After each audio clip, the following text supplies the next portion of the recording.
back again. Monday nights, Rooz, Imitation games, cool cars on display tonight. Hope everyone's well, hope everyone is good. Of course, this is the section of the night where I'll go about and share everything for everyone. So we'll be a little bit quiet as we watch the cars go out on their warm-up laps for qualifying. 10-minute qualifying here at Watkins Glen full course. I'm expecting a solid race. Difficult circuit, this one. But, yeah, asks a lot of these guys.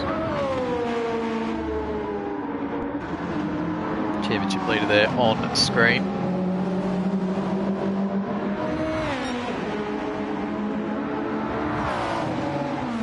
Get a bit of heat at the tyres as well. Odin in behind, BMW leading, Banana Cake Pie in the second BMW on track at the moment.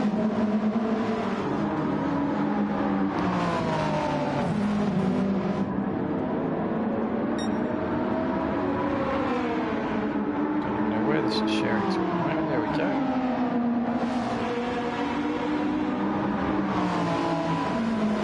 Copy link. Alright, look at that. Unc remembers. Click through the rest of the field. Matt Tinnity there, moving on to BMW. That is a gorgeous livery on that thing. That looks fantastic. He was keen to be running this weekend. Or this week, I should say. And cool to see it finally on circuit.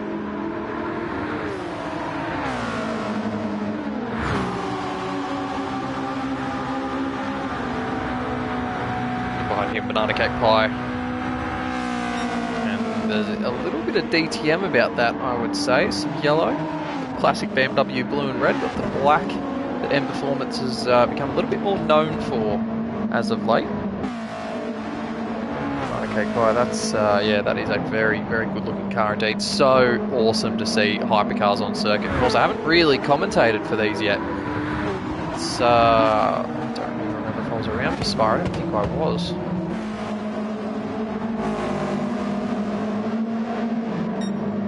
Except Spa was GT3, GT4, I believe. So we haven't run these at Spa yet. It's been Le Mans, straight onto the year. So yeah, hypercars in the USA.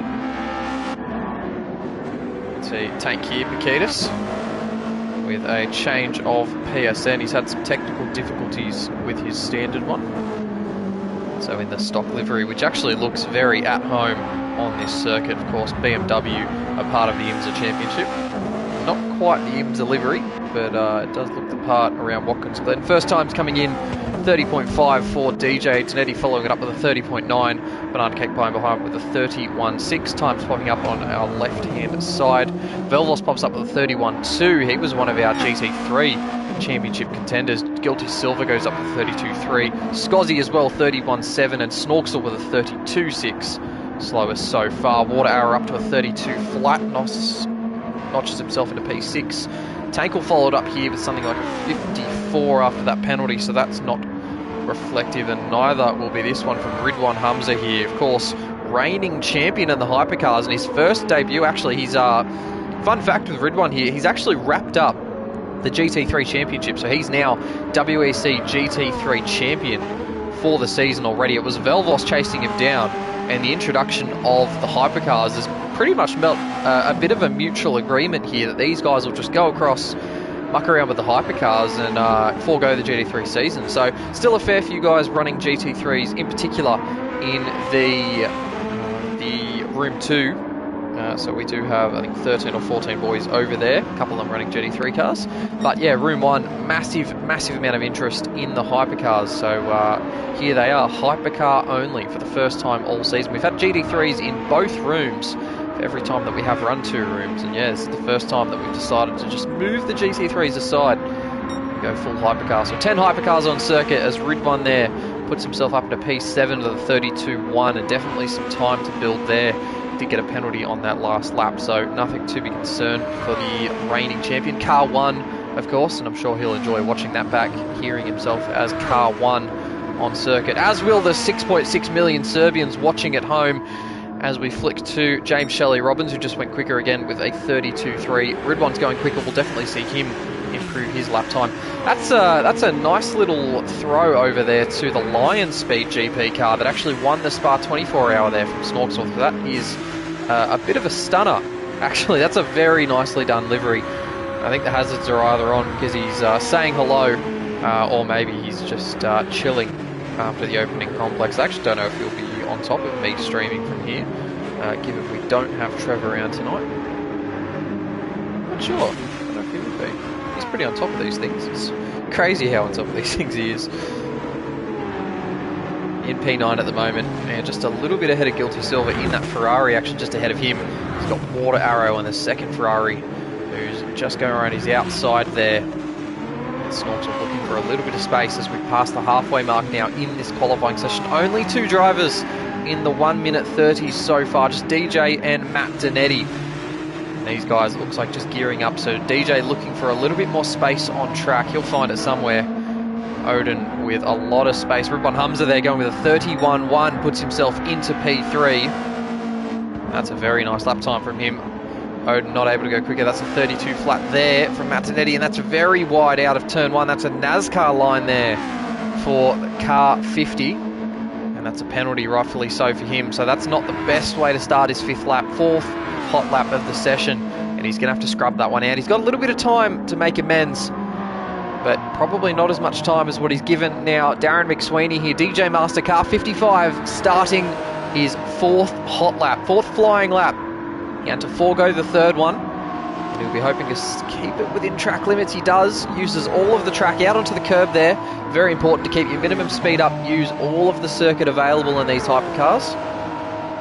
It's been a big change in the way you drive these since the change of the energy deployment system. It is definitely not as aggressive as what we've seen in the past. DJ's up. He's found just over half a tenth in the first sector. It's a very straightforward one, in fact, but one that he's managed to navigate very, very well. Better than anyone else, I should say, so far this section.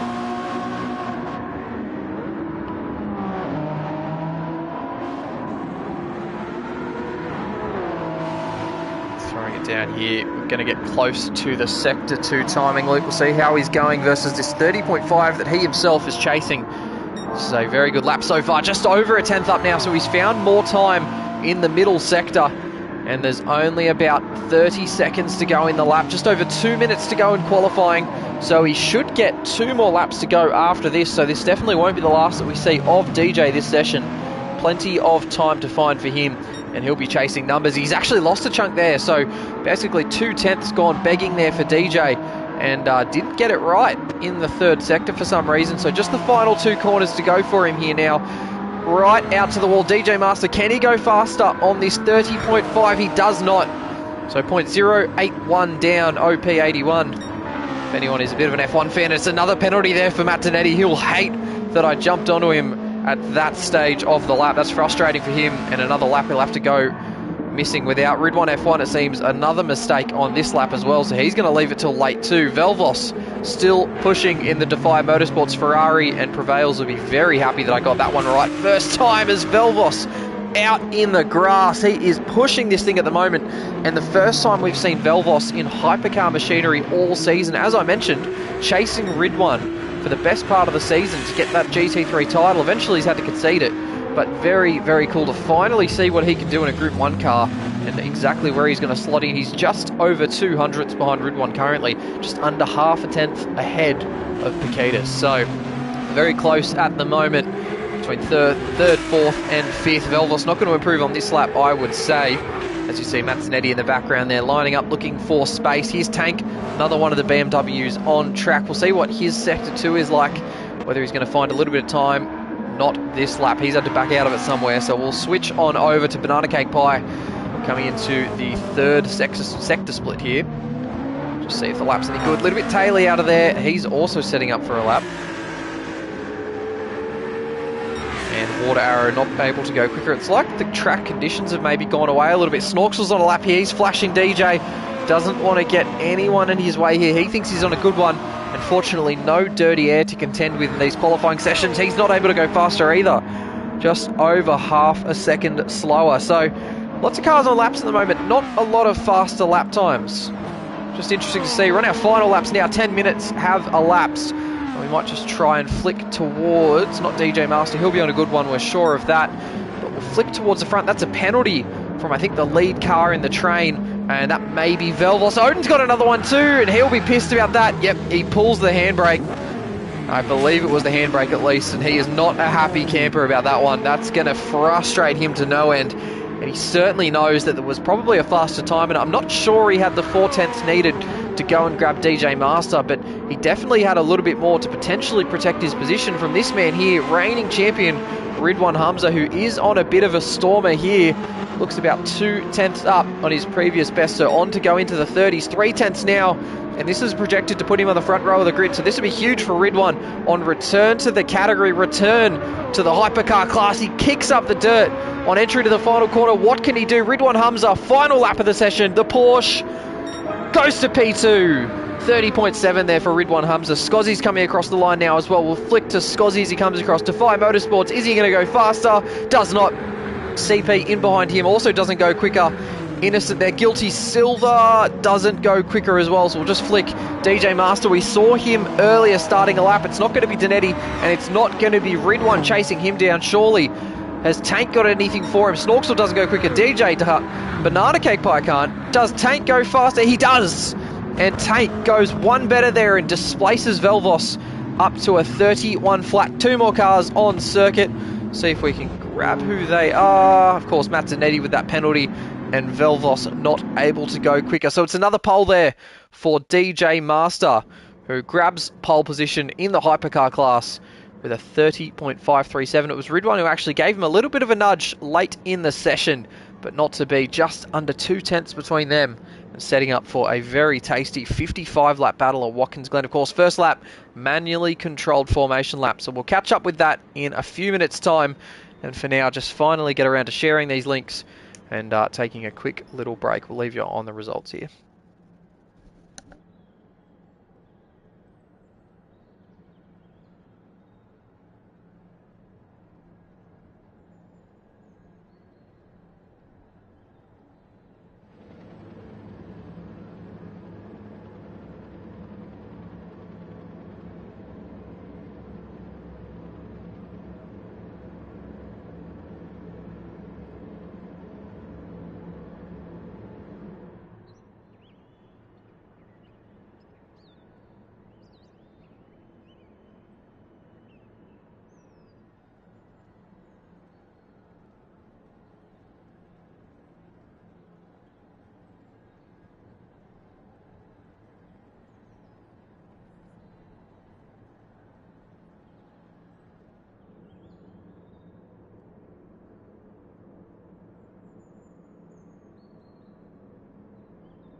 And no better time to come back than that, as it seems everyone is rearing to go now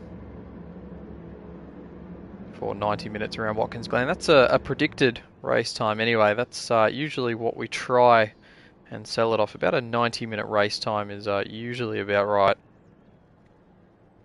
It should be a good one. 10 hypercars on circuit. Looking forward to it.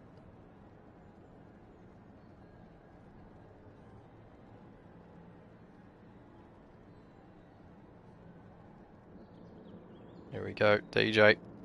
I'll just have a quick cheeky look and see if anyone's starting on different tyres. There are definitely some different tyres in there. We're not going to look at that too long, because that is interesting. I think I saw a bit of a mix there of tyres. Mostly mediums, I dare say.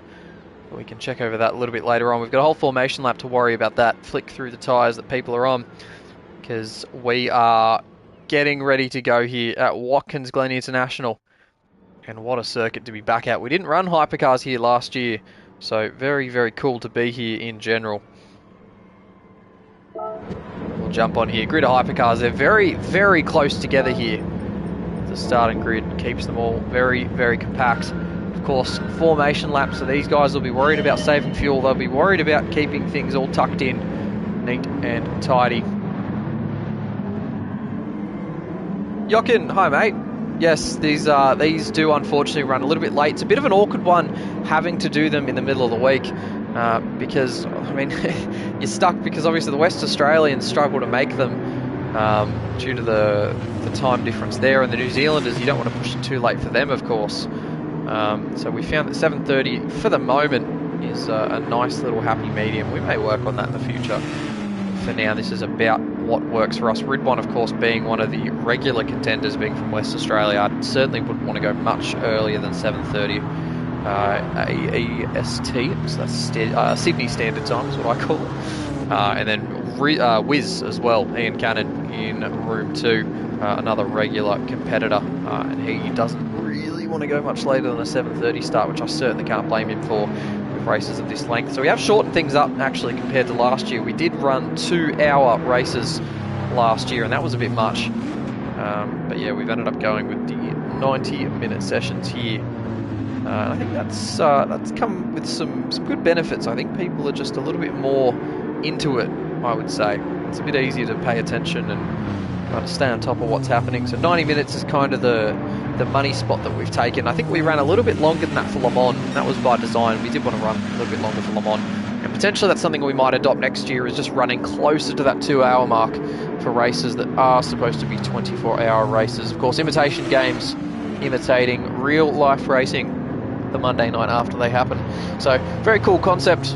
And for those that weren't watching the Spa 24 or had the multi-screens going on, this was also happening over in the USA. So, IMSA and some cool hypercars. They're forming up now on exit of the third to last corner. Ridwan and DJ on your front row, Porsche v Toyota, and DJ as well. It was quite a big move when he elected to stay with Toyota, but it paid dividends when he won Le Mans last time out. Pole position here at Watkins Glen. Is it going to bear fruit again? It's a big decision to not go with the trend, not go with the new cars, just stick to your guns and stick with what works. But we'll see if it goes for DJ. We'll see if he can do it around Watkins Glen. 56 laps. Starting any second now as they come across the line. There we go. Race start. DJ and Ridwan off the front row of the grid. Porsche v Toyota, and DJ gets the jump. Ridwan tries to make an argument of it at turn 1, but DJ with the run shoots. Oh, Martinetti! He's in the wall already! Oh no! That is a shocking bit of luck there for Martinetti, who's going to fall all the way to the back. And it's going to take forever to rejoin with the way that these cars spin their wheels up. It is not easy to get one turned around as the field streams away up into inner loop. And DJ with half second on the field already. Ridwan in behind DJ with a lot of grass on the inside of the chicane there. And you can see Martinetti back up to speed coming up the hill at the top of the track map. That is awful luck for him, and not the way he wanted to start this 56 lap race. Martinetti from inside the top 3 not ideal for him. Ridwan, though, with less pressure now behind him. He's got Tank in behind. Tank also on the medium tyre. We've got Velvos with a penalty there, so Velvos copped half second for a track limit somewhere as he pulls offline to serve that. Banana Cake Pie is going to sweep by him and get himself into P4 as Velvos now under attack from the Defy Motorsports teammates, and they're all getting into it now. A bit of friendly fire there on the exit of the corner, and they've just got to settle in here. They're all in the Ferrari, I believe they are. So it's the three Defy Motorsports Ferrari, and I nearly tripped myself up there on what they're called. So we'll have to see how they get on. If there's a bit of teamwork here working between these guys here, the black, white and green liveries.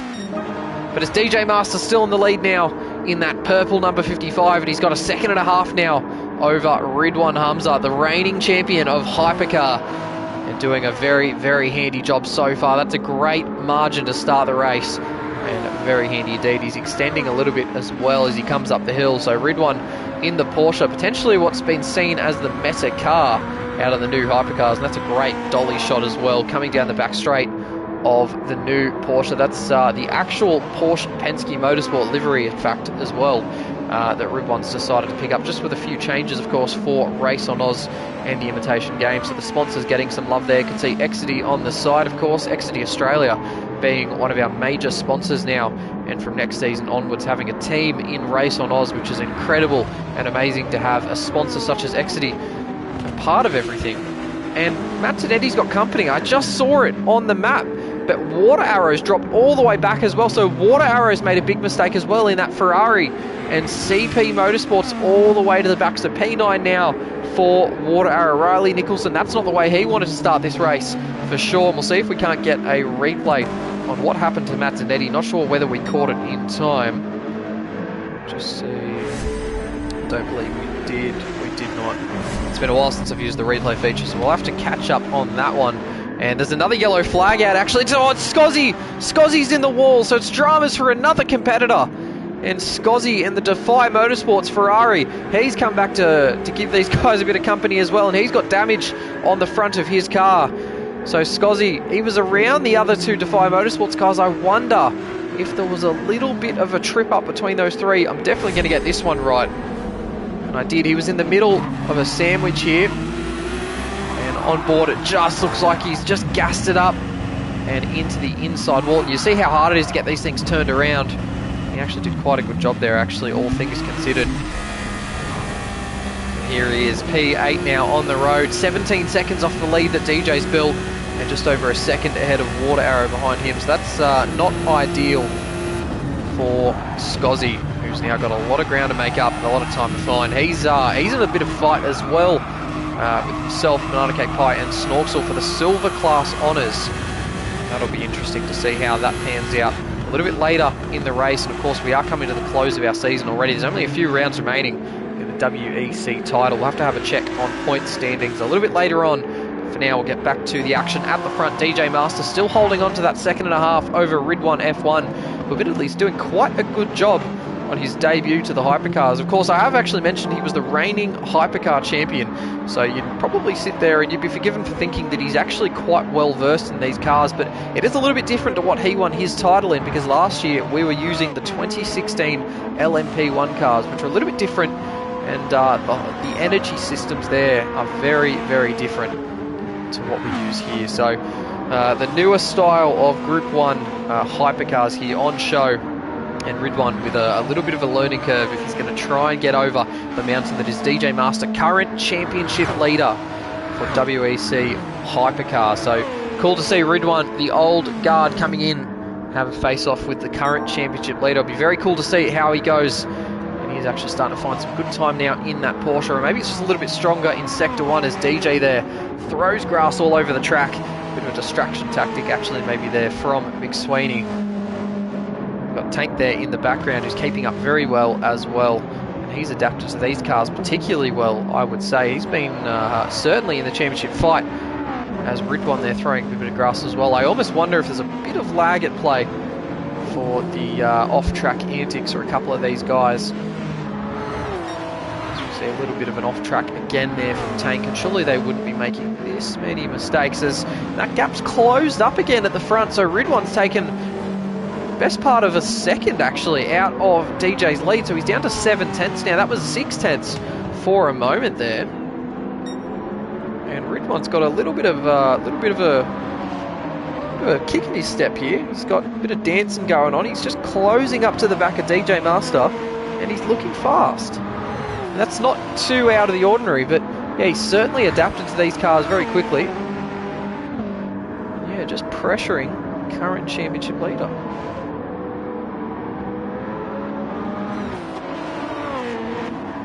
Jump on back to Velvos, who has had his Defy Motorsports party broken up a little bit actually. So of course we saw that mistake from Scozzy. I assume there was no contact actually. I think it would have been Guilty Silver who had a good view of that one in behind. We might check on his onboard a little bit later just to see what he saw from that mistake. Velvos finding a nice little bit of track at the moment. He's 3.5 seconds behind Tank, who has been a bit of a standout performer this season. Adam Alzane, of course, our Motorsport Australia Division 1 driver, race winner last season as well, so he is certainly well versed. Does his stuff very, very well, I should say. Oh, Jochen, it's a no-brainer, honestly, mate. The way that heavy damage works these days, it is not worth trying to compete with it. It's and especially in the long races, there's probably a little bit for and a little bit against it. I mean, heavy damage would certainly create a little bit more authenticity and potentially, you know, just drag people back if they make those mistakes, punish them a bit harder, which, you know, isn't a terrible thing. But I think the lag and the way that the wall can grab you is just, it's not predictable enough to want to run heavy damage yet. I don't think it's fair. And so for now, more than happy just to leave it on light and let these guys race it out. You know, if they make a big mistake like Scozzy did, at the end of the day, they're probably going to lose a bunch of time anyway. So, yeah, not a massive deal. Not something that I'm losing sleep over. Oh, that Ferrari sounds brilliant, doesn't it?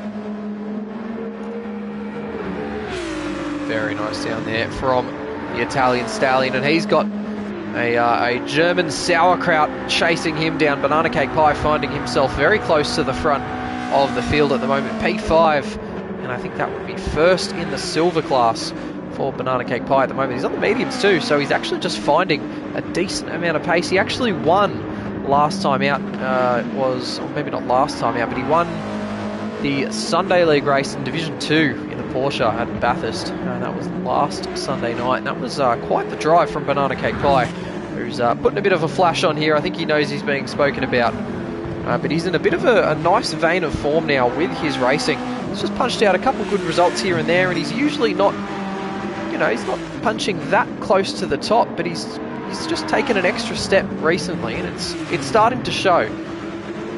I won't put the mockers on him too much because, of course, he is listening, and I don't want to, you know, put the pressure on with 49 laps remaining and a long night of racing to go in a car that is a little bit squirrely and can kick out just like that. But we'll let him flash the hazards and we'll let him get his moment on screen because the car looks good and he's doing a good job. He does a lot of work behind the scenes, this man, for So Far Music, I believe it is. I'm looking for the logo on the car. It's always there. I believe it's actually on top of the side pod. You can see it there in the white cursive text. And that actually, it's a very cool logo. It does a lot of work, a lot of tiresome nights, I should say. He actually, fun fact, spent, what was it, 18 hours inside a box on Saturday night for charity. So this man very invested in his charity work, very involved in helping the less fortunate, and just an all-around good bloke. And very, very good to always have his company in these races. Loves being amongst it. Just happy to be here, as he will always tell us. But I'm done buttering him up. There's a bit too much smoke up his ass now, so we'll move on. As Guilty Silver there with a half-second penalty. So that's a track limits penalty there for Guilty Silver, and that's a little bit unfortunate. That is a massive shame, actually, Jochen. That's a great point. I would have loved to have seen the Cadillac. There's probably a couple of other cars I would have loved to have seen, actually. The Aston Martin, certainly another one I wouldn't have said no to, or even the Alpine. Probably a little bit less glamorous, the Alpine. But still a very, very cool car. Had some good drivers in it too, of course. Fred McAvecchi, Mick Schumacher, Jules Gounon. It's quite the lineups that have gone through it. Victor Martins, I think, drove it as well at Le Mans, if I'm not mistaken. So the Alpine would be quite the welcome addition to this game. You know, I'd almost... It's funny, we had this update come out, and it was quite the moment when everyone kind of saw these hypercars in an update, really got amongst it. They're like, wow, this is incredible. You know, we hadn't had an update like this with the modern race cars. And, you know, we've got all 4 of them now, and just thinking about it, I'd almost feel a bit funny now if Kaz were to go back to back and give us another set of 4 hypercars. You know what, I'd almost sit there and go, why couldn't you give us something else? The beggars can't be choosers, of course, but, you know, we just got 4 brand spanking new hypercars. I mean, we could have gotten something different, couldn't we? We could have gotten a few more updated GT3 cars. I mean, we're still using the Aston Martin from 2013, for Pete's sakes. That thing is heavily outdated now. Not sure I've seen that realistically in a homologated GT3 event in a long, long time. In fact, it was probably about 2021 in the Australian series. It was crashed actually at Phillip Island, if I remember correctly. And I think that was probably the last time I've seen it. Potentially even that year at, or maybe the next year at Adelaide. I think it may have come out for a play and not stayed long due to some reliability issues. So that's maybe the last time I've seen it, and that's just down to the fact that it's a bit of a collector's item, and these guys don't mind getting it out and just getting amongst it, driving it. GT500's Snorksel, thank you for texting and driving once again. As I can see you in the background of this screen, Snorksel, so if you're making mistakes now while you're talking, that's going to stick out like hen's teeth. But GT500s, that'd be something.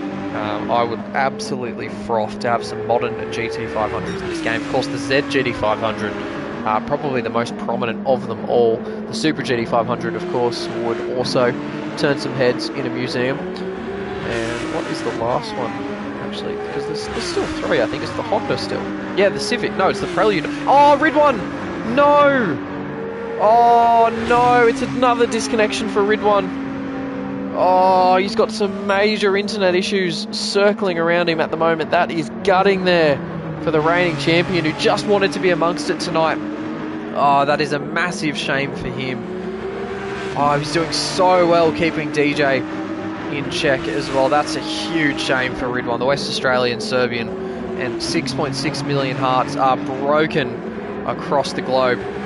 That is a huge shame for him. I'm genuinely gutted. That's super upsetting. He's just not had the best part of the internet world at the moment, and it's come back to bite him again. That's a huge shame for him. We'll track back, trying not to sound insensitive, because that is seriously a huge shame for Ridwan. He's doing so well on his return to the category. But he has just wrapped up a GT3 championship, so I'm not feeling that bad for him. He'll get over it. But yeah, that Prelude, I believe it is also quite a good looker in the GT500 category. So those 3 cars surely would make quite a good team in GT7. Even the older Civic, which I think has been phased out now as well, or the updated NSX, which we never got. You know, there's plenty of GT500 cars that you think would be bread and butter for Polyphony Digital, of course, Japan-based. Surely not too difficult to get a hold of those older spec cars.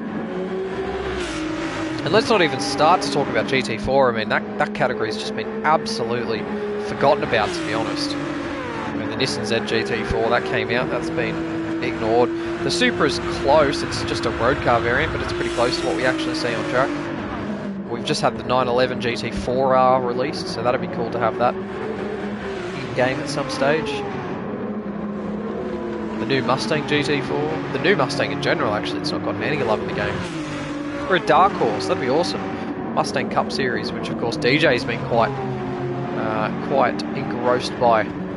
It's something that encouraged him to try and get everyone behind for Adrenaline GT in the GT7 series, which they actually did, mind you. So Thursday nights now over at Adrenaline GT, they are running Mustang Cup, so it's Mustang Group 4s for some short race. I think they're less than an hour each Thursday night, so go and get amongst it.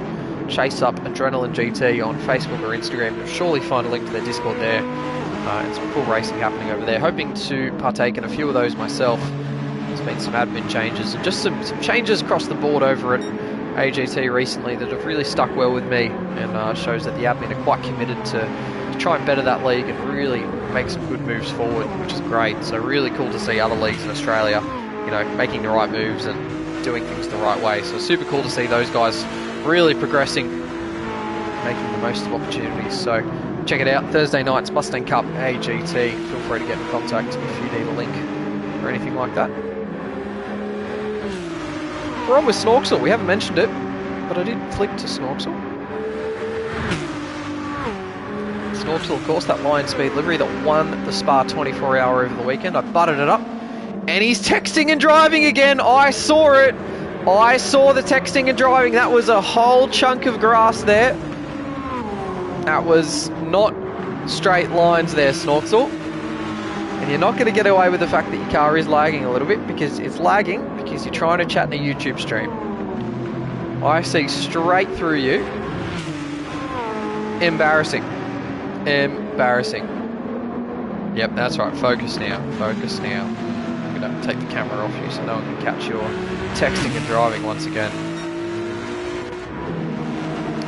There is indeed GT3 cars, so typically for these lobbies we actually have hypercars and GT3s on track at the exact same time, and the split is usually about 8 to 7, so we get about 8 hypercars, 7 GT3s and a streamer in at any one time, and usually it's actually kid buyers, and I'll jump in as a co-commentator, just kind of help out. There's Mazzanetti there down the inside. Oh, that was very close to contact there between cars 50 and 115 as Watt Arrow flicks it out in the background just for a little bit of show, and Mazzanetti getting that move done eventually on Scozzy. So these little battles here between the group that made mistakes early on, unfortunately, all three of them, a little bit of egg on the face. Of course, we didn't really see what happened to Mazzanetti. I did actually miss that replay, unfortunately.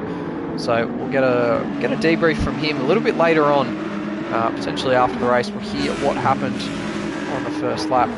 But yes, we do usually have GT3 cars in here, pretty even split, and it creates a little bit of an interesting dynamic with lapping GT3 cars.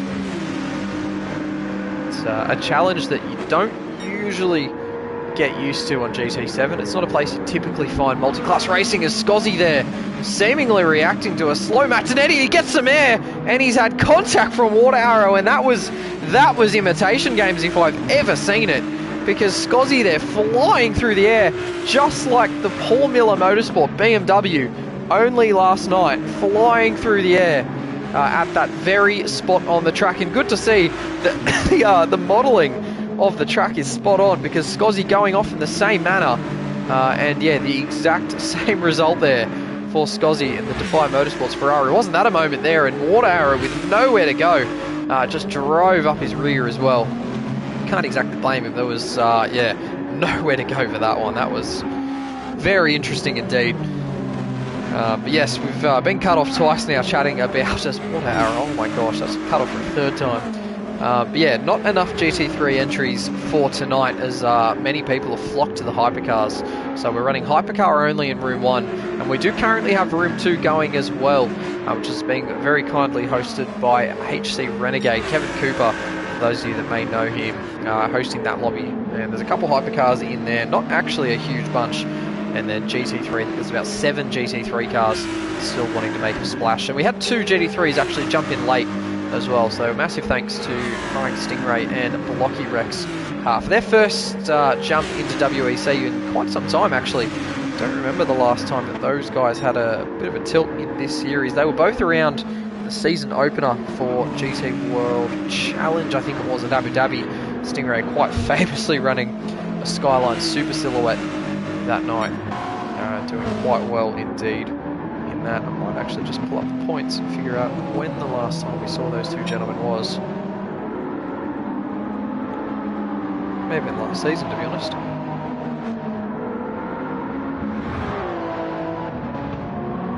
Not quite. No, it was last season. I beg your pardon. It absolutely was. That Blocky Rex at the season opener at Catalunya GT3. Stingray at the season opener for Super Formula at Suzuka, as well as both of them at the season opener at Abu Dhabi for GT World Challenge. There you go. We haven't really seen them since. It's been a bit of busy racing for a lot of these guys. I mean, DJ and Tank in particular on screen. I think Velvos as well. All three of them all a part of AGT Tuesday Nights, which is a booming series, really taken off and found a little bit of a niche. Didn't really expect Tuesdays to be as popular as what they are. Not so down to the category, but more so to the fact that Tuesdays obviously being, you know, midweek. It's always a little bit difficult. I thought the same thing about Mondays before we started getting a couple of lobbies per night. That's gone quite well, I should say. So hats off to those guys who've built something quite cool over there.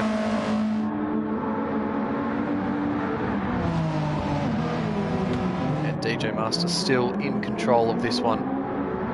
Being pressured by Tank though, and we are seeing a little bit of the same thing that we usually see with DJ Master, where the opening stint pace is really good, it's really convincing, but we do see a little bit of a drop off towards the end.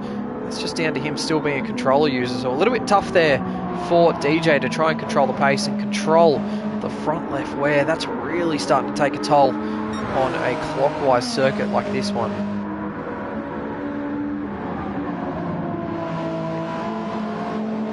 A little bit scared to, but we might have a quick comparison here to the wear that Tank in behind the BMW is carrying. Oh jeez, wow, that is substantial.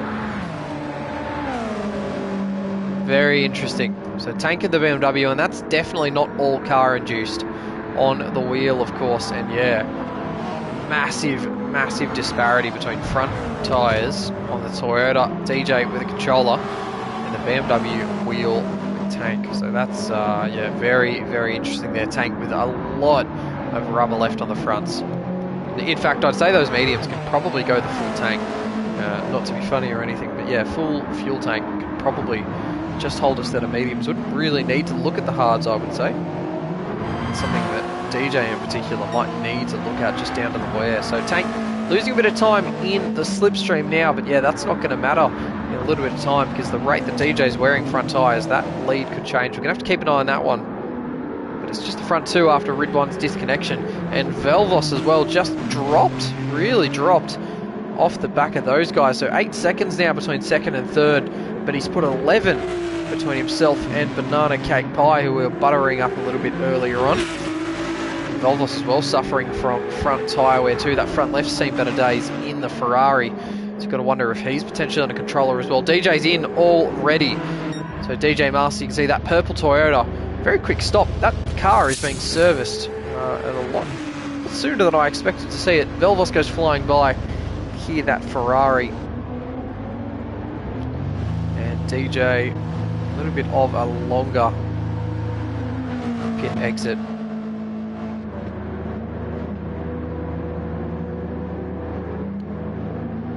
Geez, it's definitely a long pit exit. Probably makes up for the fact that it is a pretty short pit entry before you get serviced. You get that quick little flick of on-board action there for DJ, who is he going to come out ahead of Guilty Silver? He's going to be right amongst it, because it's Guilty and Snorksel trying to go side by side, and they've got DJ in front of them. They want to try and get by him, and DJ doesn't want to drop a spot here, so this is awkward here for your provisional race leader now. After he's made a stop, he's got two guys right in behind him. And he may have just gotten away with that one, because Guilty and Snorksel not able to get the move done and just stuck into one another right in behind car 55 there. So that was a tricky one there to navigate, and one I'm sure that was a little bit awkward for all drivers involved, because they didn't want to trip over one another, but they didn't want to lose time either. That was a big thing.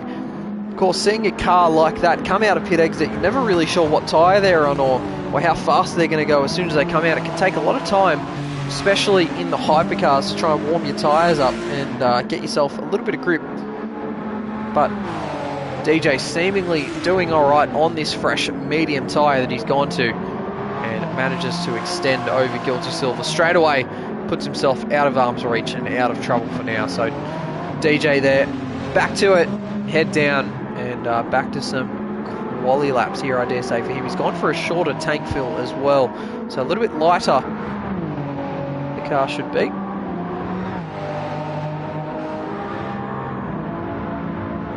Just keeping on his progress. Banana Cake Pie is in as well. Put in another driver that probably was using a lot of front tyre.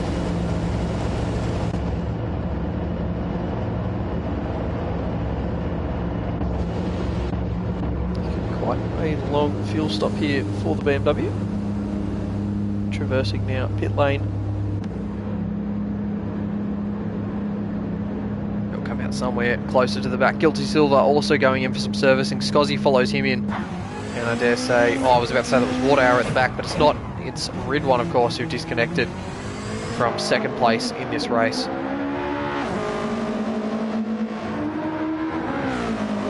See Banana going for a double upper mediums, full tank of fuel there for him.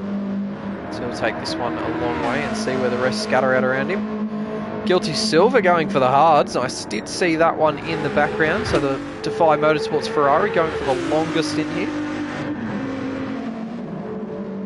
Surely be able to get a fuel. I keep getting tripped up on full fuel tank. I don't know what is such a tongue twister about that, but you'll definitely be able to go a full stint on hard tyres. Shouldn't need to stop anywhere before the tank is empty.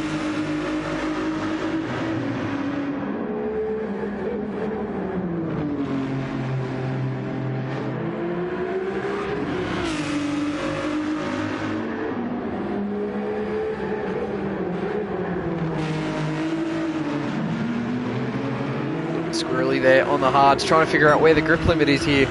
And always one of the interesting things when you go to a harder compound tyre that Guilty's figuring out very quickly here in one of the Defy Motorsport Ferraris. I don't believe Scozzy went with the same option. He did not. It's mediums for Scozzy. So he's looking at finding a little bit more ground on track, making inroads on the guys ahead. Matt Zanetti's gone long. He's made some good time as well. Good progress to catch up to Snorksel so far. You can see him being a little bit lighter on those front tyres than we've seen with a couple of the other guys out there on the circuit.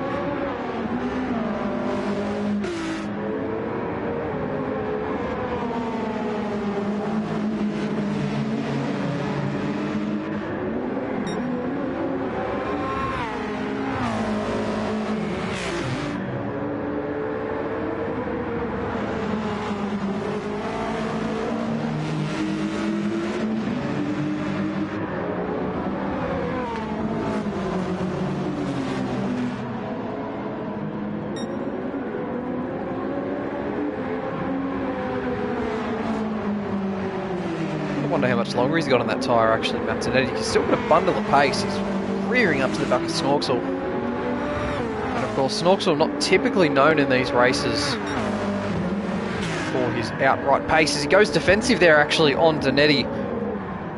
Something he is actually quite good at. His racecraft is typically quite good, but it seems he's gone a bit early on that one as Matt Zanetti there with the crisscross gets him up the hill. And Snorksel with an opportunity to try and slipstream him back, unless that was a bit of team play there with Snorksel and Zanetti. And there is a bit of bumping going on there. So I think these guys just shaking hands, helping one another up the hill. Now Snorksel will be trying to do the same thing that Zanetti and Water Arrow are doing here, going long. He's usually quite good at picking his moment, just figuring out how long he needs to take him. So he can minimise a pit stop here or just save some time there. Whether it be fuel, tyres or both. He's very switched on in that regard. And I'm happy chatting about him now because I hope I don't see any more texting and driving. I think I didn't forget that.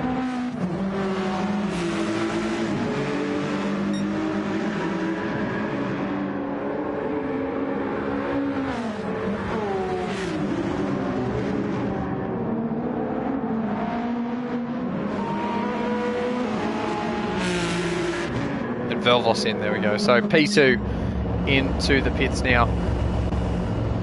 Get a little bit of a closer look at this Defy Motorsports livery on the Ferrari.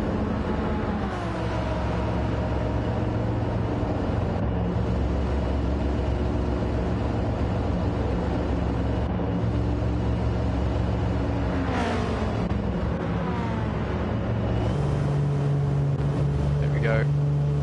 Another big fuel stop there. A lot of these guys opting to go for the full tank of fuel, which is a little bit of a surprise. I almost wondered if a couple of these guys would short fill. See if Water Arrow, like he's going the whole way as well. Velvos, it looked like, was popped out on the hard compound tyre. to see what Water Arrow does on pit exit here.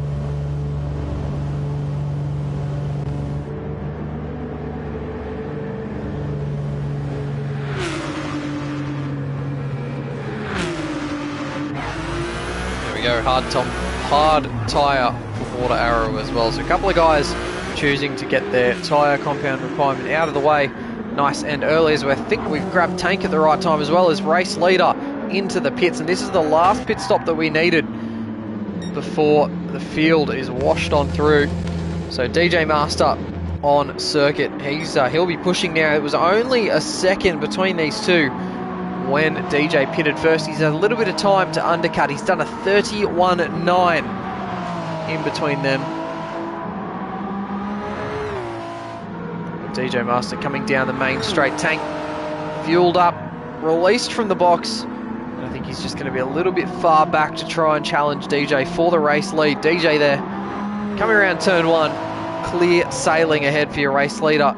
Tank, he'll be exiting pit lane shortly, I dare say. There he is on the inside. Matt Donetti actually still on circuit, hasn't pitted yet, coming around to spoil the party.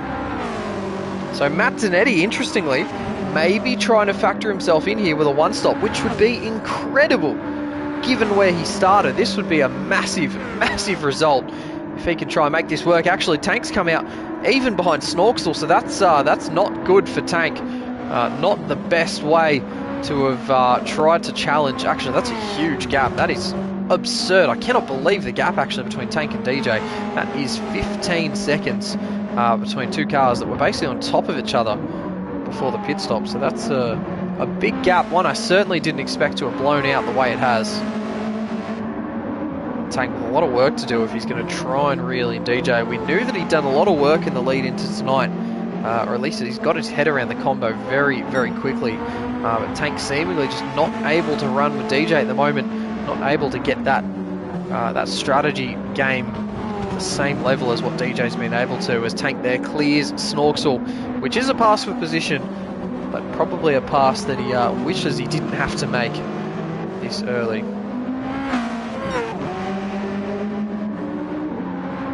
Should be able to stream away here. Wouldn't be much of an issue for the young man. Snorksel pushing another lap further on these very worn set of medium tyres now on that Porsche. It's Michelin tyres underneath him, so Pilot Sports.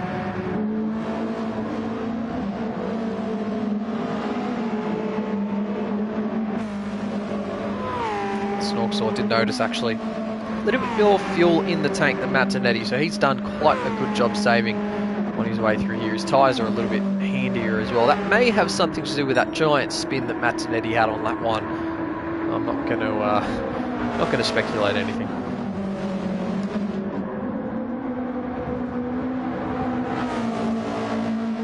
Good pace here though. Matt Donetti, very consistent. Last two laps within 2/1000ths of each other. And the three before that were all within 2/10ths.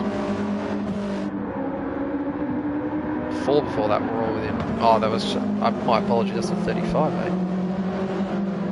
I find a way to compliment the man, and then I find a way to ruin it for him. He'll hate me for that. He will. I hope he doesn't look back. Apples, my friend. Apples. He's got Tank all over him now. That is someone I certainly don't enjoy having in my rearview mirrors. He's quite the aggressive attacker. We've commented on his racecraft before. It's certainly gotten better. He certainly looks a lot more comfortable battling people, pulling off those moves than he ever has. I think it's definitely down to the amount of racing he's been doing, the amount of experience he's been able to gather in such a short amount of time.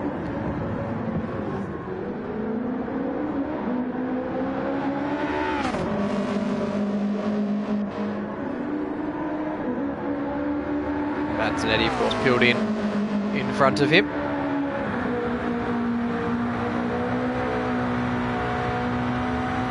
And it's the long stop again for Matt Zanetti. So we'll see where he pops out. It won't be too far forward, but of course that's not really what he's aiming for at the moment.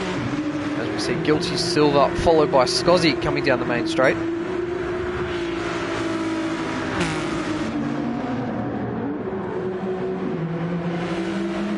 we go, Martinetti rejoining. It's initially just between the Defy Motorsport cars, but I think Scozzy will probably try and round him up a little bit earlier than that. I just wonder whether that's a hard compound tyre. It isn't. Here we go. So Martinetti, I don't think he's going to be able to make the one-stop work, actually. And I think he probably, that was dependent on fuel. Quite have the fuel mileage that I thought he might. Especially looking at Snorksel and how he's going, still trucking on in P3. And honestly doing a phenomenal job at saving the fuel. I'm sure he's got a fuel number there just sitting there in his head. He knows what he needs to be hitting, and he's doing an incredible job. He's running in the 35s, sometimes 36s now with the way these tyres are. But you can just see there is a bit of a short shift going on down the main straight, so he is doing a very good job. Yeah, he is. Yeah. He's texting and driving again. I ought to start handing out penalties for this nonsense. Eyes on the road, bucko.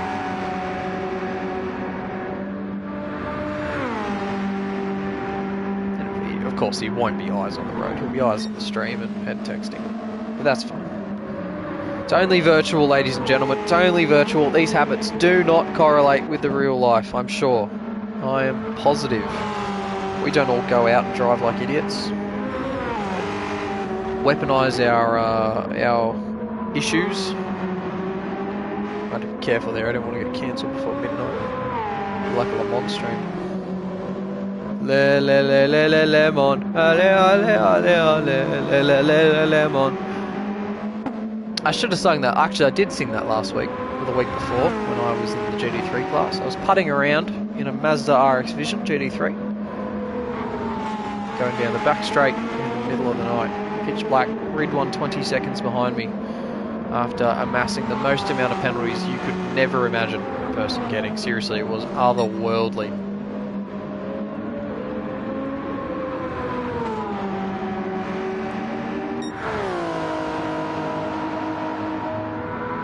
I'm very tired, ladies and gentlemen. It's been a big day. I'm very tired, and we're not even halfway through this one. We're close. We are getting there. It's 26 laps now. 25th racing lap we're on. DJ's still in control. 18 seconds to the good. Still scaring himself over the curbs, I'm sure. But realistically, if you're not scaring yourself over the curbs at Watkins Glen, you're not really trying hard enough. It's just one of those places you have to attack. When you do, when you get it right, it is terrific. In fact, not that view. Not that view either. Not that view. This view. You know, if Ors Medicine or Daniel Spence was watching, he would have a ball at this because there is an onboard here with his name on it.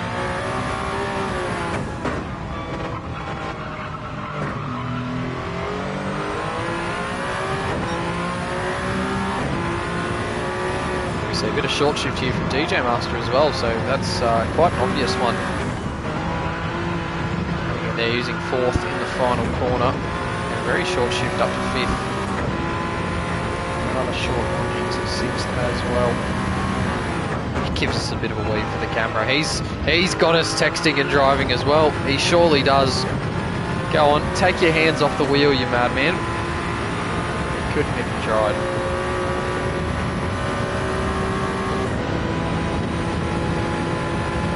And just the detail of these hypercars is something to be marvelled at. The absolute depth of concentration that would have been involved in modelling these cars, getting involved in this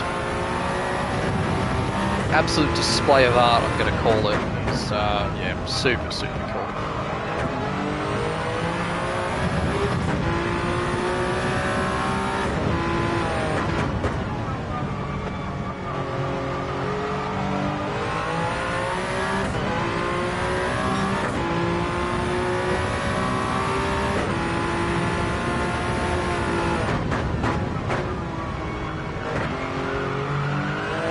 Parts of the wheel. I've actually just been watching the heads-up display on the wheel and what is active, what works and what doesn't. And you can see the power level on the right-hand side in the purple/pink. The to 60% right now. That is active. That definitely works.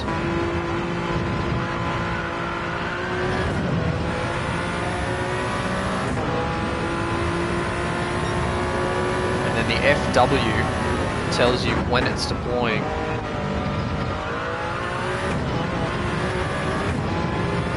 So this is deployment right now. And then it goes dead right there. It goes into neutral mode. This is very neat. I'm nerding out a little bit of this. Oh, Ridwan. Oh no, I am sorry. I am sorry. That sucks. That's horrible. I'd love to find a fix for you. I really would. This is painful at this point. Not just for you, for all of us.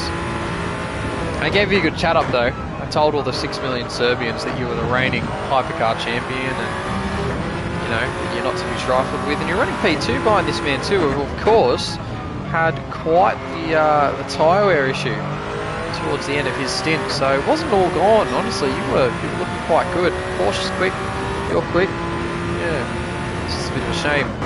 But you can join us here. We're nerding about the wheel and the Toyota at the moment and why it looks so cool. See all the active displays on it. It actually tells you when the power's deploying. It tells you your energy levels, which of course you can't even see usually. So you've got 60% energy, which honestly I'd be impressed if he was able to drop it below 55. I mean, it's very difficult to drop the energy levels on these things.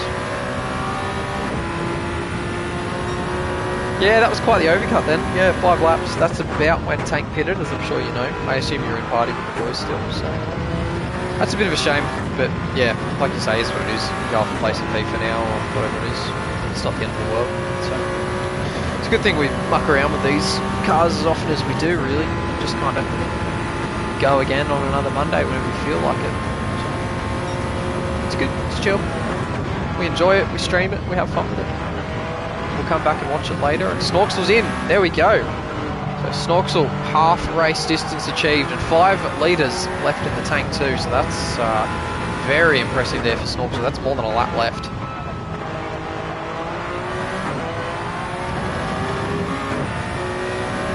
So tank on a 2, DJ on a 3. That's interesting. That's very interesting. I might finally get off the onboard because it's starting to make my eyes hurt a little bit with the contrast. But thank you DJ for being a very humble host there on the onboard, and he's also hosting the lobby tonight as well after some earlier connection issues, so again massive thank you there to DJ Master for doing all that for us. The lobby, other than a very high profile disconnect, is doing quite well so far, and DJ's putting on a show in more ways than one now as well. So here we go, flicking it sideways. He's still got a good margin on this man here, Tank, who we just heard from Ridwan, reigning hypercar champion, is now converted over to Ridwan's strategy. So he's going to pull the 2-stop and hopefully grab a bit more time on DJ Master ahead. So that's going to be an interesting one because DJ definitely doesn't have the tyre life to be able to go for a 2. I wouldn't think, at least. I'd be impressed. Those front tyres were hurting. Could maybe do a medium hard and get it done, so it'll be one to keep an eye on. Tired boy.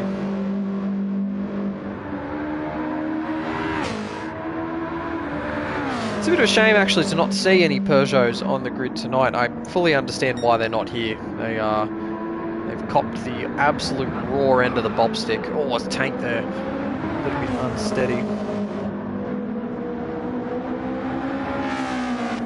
Ridwan with some more insider info that DJ going for the medium soft, but fully agreed there. He certainly needs to save more tyres because that opening stint didn't really convince anyone.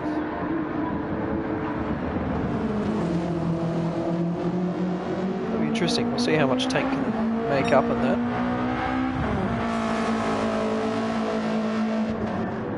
Water arrow. Okay, I'm looking at water arrow, am I? He's hit the wall! Our text and drive man has alerted us to something. Look at this. He's made a mistake and water arrow's in the wall. Thank you, Snorksel. Thank you, text and drive man.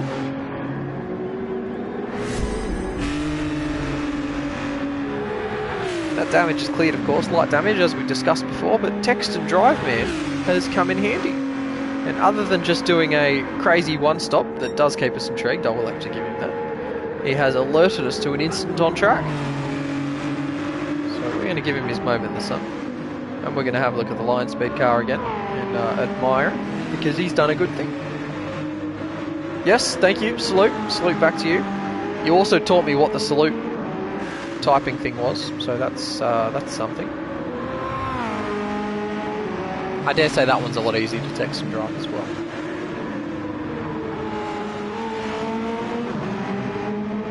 Actually, it'd be a lot easier to text and drive. So.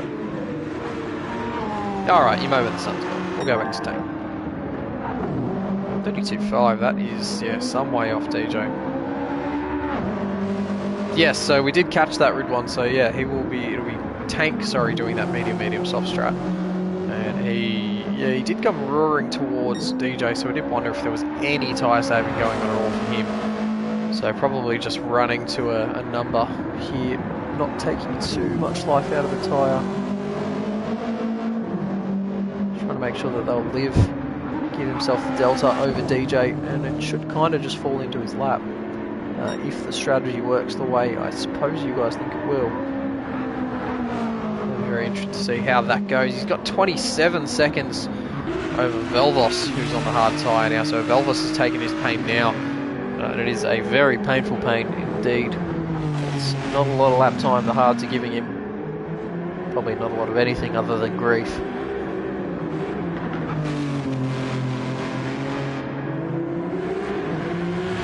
Of course, Velvos fighting grid one for that GT3 championship all the way to the death. And the death being the introduction of the hypercars, and the new ones at that, into this series championship, which, yeah, pretty much meant that everyone was interested in those, which, fair enough, they are a very, very neat car.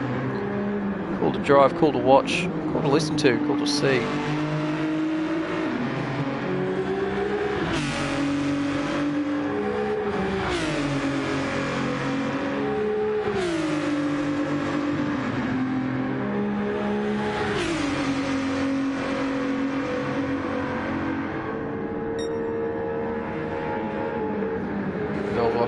Very, very lonely man out there right now. Not a whole lot going on for this man.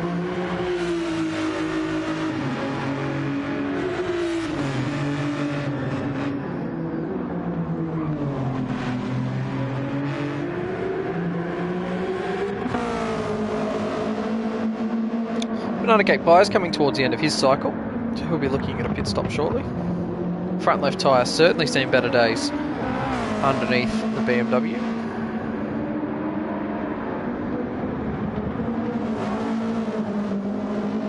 And Jokic, just seen you hop into Race on Oz Discord server, so welcome aboard. I was tempted to say welcome back. I feel like I have seen you in there prior, but yeah, the late stuff's certainly difficult for you, I can imagine that. 7:30 starts for this sort of racing on a Monday night are certainly not for everyone. There's always a bit going on, so feel free to stick around. Our Div 1 Sunday League Series kicks off at 7:30 these days, and that goes for pretty much smack bang on an hour. We do 10 minutes of quali and a 45-minute race, so we're usually done by 8:30 Sydney time these days, which is a bit of a blessing actually, really, really good that we can get that all over and done with. And it works at quite a good time now that a lot of the Track Stars guys, I think because they start earlier, not particularly for Div 1, but they are usually able to hop in and then jump into Race on Oz afterwards and do either the Div 2, 3, 4, 5 race, because we have 5 divs at the moment, which is pretty mental to think about. It's a very big community indeed. Lots of people. Lots of sharing between the leagues as well. It's really cool. The community has grown, but the community has kind of grown closer, if that makes sense. Like, there's so many guys now. I remember back in the day, it was kind of anarchy. I mean, you were either a Sector 1 guy, or... We've got DJ in the pits, by the way. You're either a Sector 1 guy, or a street-to-track guy, or a wheel-to-wheel guy, or a Race on Oz guy, or you kind of just stuck with your one code. And I feel like as time's gone on, it's certainly migrated a lot more than what it has in past, and I think that's probably to do with the fact that one of the biggest leagues now, AGT, has migrated over to Tuesdays, and that's kind of just given everyone the ability to kind of run whatever they want, because, you know, you can run, Streets of Track run things all the time, as DJ here coming out on the hard tyres, and that's probably exactly what Tank wanted to see, because that's a long final stint for DJ Masters, so that'll be interesting. Or he'll pit again, come out on softs and go wild, but yeah, DJ could actually be on that 2-stop.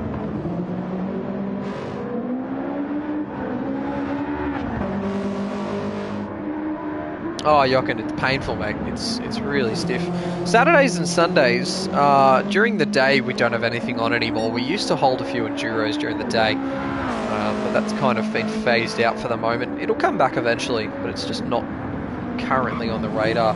Saturday nights, we still host the Motorsport Australia GT Championships, which we're super privileged to be a part of. And that's actually the only championship registered sim racing event in Oceania, or potentially even Asia in general. So that's super cool. Motorsport Australia getting behind Race and Oz there and supporting us. We've got a lot of dedicated sponsors which have come on board with pricing. We actually just finished up the Pro Speed Racing mini series. If you haven't heard Pro Speed, I'm not going to blame you. Pro Speed Racing are an online parts store, and they've got a shop front as well in Gosford, New South Wales, where they sell a bunch of parts, particularly for JDM vehicles, but they're trying to open up the car park to just about everything else. They offer bespoke parts, a lot of track support, and a lot of their guys are passionate sim racers and racers alike, as well as mechanics, so they know it all, and they're an incredible bunch of guys to be working with. They jump behind the series, and they've actually offered up 9 merch packs, so between our 3 divisions, they've got 3 merch packs per division, so the podium getters for each div have scored a Pro Speed Racing merch pack over that series, which is awesome. And then the winner of each division at the end of the season, as Banana Cake Pie peels in, the winner of each division will also get a pair of Pro Speed Racing designed gloves. So it'll be sim racing gloves to the winner of each division. Yeah, I thought you'd say something like that, Ridwan, because yeah, I certainly didn't expect that to happen. So Tank, it's going to be an overwhelming pace advantage. It's just going to make the tyres live. That's kind of all it is now for him, and that'll be interesting. So, yeah, DJ v Tank, realistically. But that's Saturday's Jochen. We've got the MSA stuff, the Motorsport Australia. If you're in Division 1, you do have to have a Motorsport Australia esports license.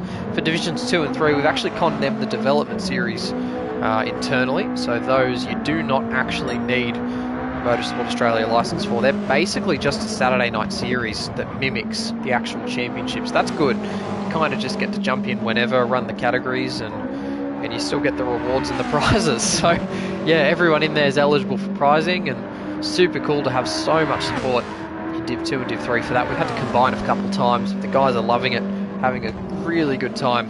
Got a lot of good partners involved. We've got Autocave as well, similar to Pro Speed Racing. They are an online parts wholesaler that specialises in trade, so mechanics and panel beaters and those sort of guys would be their bread and butter. You can also buy off them directly as a member of the public, and they're based in Sydney as well. So Autocave sponsoring our pole position award in Division 1, offering $200 to the winner with the most pole positions in Div 1, which is currently a bit of a tug-of-war between Andrew Lee and Daniel Benson. So Andrew Lee, of course, we know, and Daniel Benson, that's Benno, who races for Vanquish Esports, so he's a bit of a time trialling expert. He's been very hard to beat in qualifying so far this season. So Autocave supporting these two guys, going at it for $200 cash. And the cherry on top, of course, actually, at the end of the season, our season champion, other than just getting a set of Pro Speed Racing sim racing gloves, gets an invite to the Motorsport Australia National Awards Gala, where they will be presented with an award and a trophy for winning a Motorsport Australia Championship, because it is exactly that. Even though it's esports, it is Motorsport Australia. So they will be honoured amongst Supercars champions, Porsche Carrera Cup, Australian GT Championship, or GT World Challenge Australia as it's now known, and any of these other massive national Australian championships. You'll get to rub shoulders with them and really show that, hey, I won a sim racing championship. Now I'm sitting in a room with you guys receiving the same award. So super cool opportunity for those guys. Can't wait for it to happen. Hoping to be there in person next year as well, just to congratulate the winner and just network a little bit. Super cool opportunity, something that actually our very own Cody Nikola Likovsky got to do at the FIA National Prize Awards Gala, International Prize Awards Gala a few years ago after winning the FIA Motorsports Games. And I'm sure an experience he will never forget. Some very valuable chats had by him that night. So yeah, super cool opportunity. Surely one of the guys grabbing that with two hands. But that accepts anyone still, Jochen. So if you're keen, mate, Saturday nights, I believe that is also a 7:30 start. Races go for about the whole event, similar to an hour, give or take. And no esports license needed for Divs 2 or 3. There is a qualifying session needed to seed yourself in, obviously being prizes. We needed a proper seeding tournament. I'm sure you wouldn't have any issues at all getting through that in quite a high division, I dare say. Probably Div 2, potentially Div 1. Although there could be a bit of sandbag involved if you don't want to pay.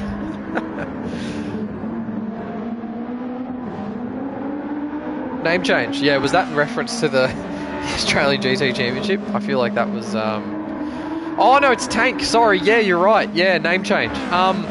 He's had account issues. I don't know what happened, and I may actually know what happened, and I'm just not going to say it on stream. But there were some issues with Tank's original account. He's not able to use it currently. And so here he is. He's quickly leveled up an alt account, and he's currently leading at Watkins Glen in a BMW. So he's still fighting DJ for the win. He is looking at going a lot faster than DJ in this final stint. As we'll check in with DJ's times at the moment, actually, they're kind of just mid to low 33s at the moment. So he'll be losing time versus Tank. Tank will be coming out, probably be pitting kind of in the next 5 laps, I would expect, going to soft tyres. It's going to be a hell of a charge for him. Actually, it won't be 5, sorry, it'll be a bunch more than that. We've still got 28 laps to go. No, we don't. What am I saying? 18 laps to go. Jesus. Math is my strong point. Oh, okay. Yes, Lemon is aware of the law. Well, we won't discuss it in full here. We don't need to. But I'm sure you're very aware of my part to play and all that. And I don't regret it at all. In fact, I did chip in just so Tank was able to race for MSA on Saturday night and for this tonight. So I gave him, I donated to his charity, and I gave him $20 to make sure that he could get PS Plus so he could be here tonight. So if he wins over DJ, then DJ can blame me for Tank even being here, which I will cop on the chin.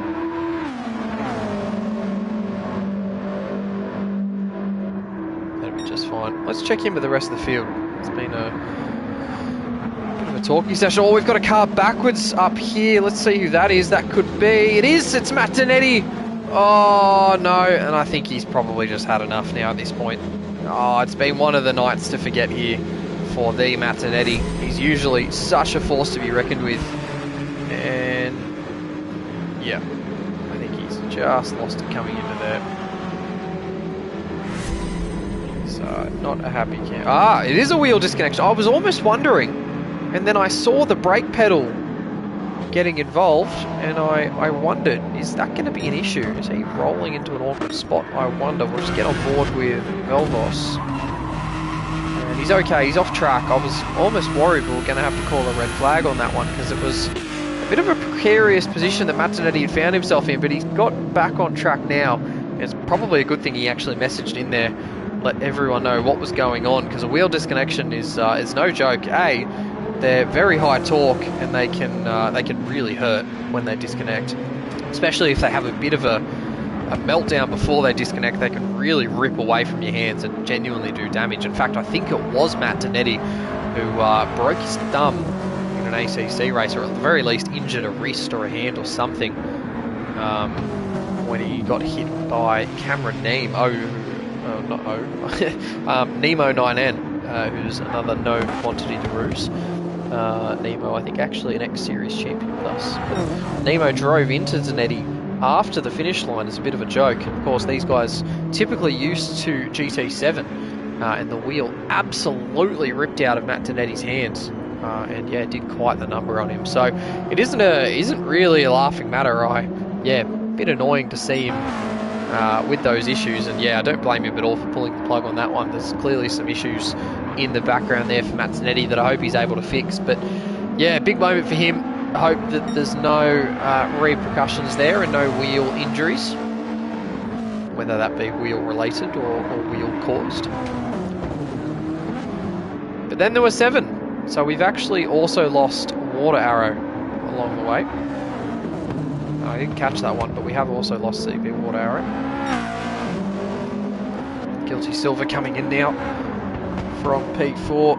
It looks like everyone's going to end up in the top 7, it seems, tonight. Thanks, Jochen. Thanks for stopping in. And if you need a hand, mate, you know how to PM me, so always happy to lend a hand or just have a chat. Good to see you, mate, and look after yourself. Always good to see people dropping in to the stream, enjoying the racing. Not a whole lot of door-to-door tonight, which is a bit of a shame with these hypercars around this circuit. It's not always going to promote a lot of close stuff. We might get a bit of a close finish between DJ Master and Tank as they go for very different strategies. Guilty Silver there popping out on the medium tyre.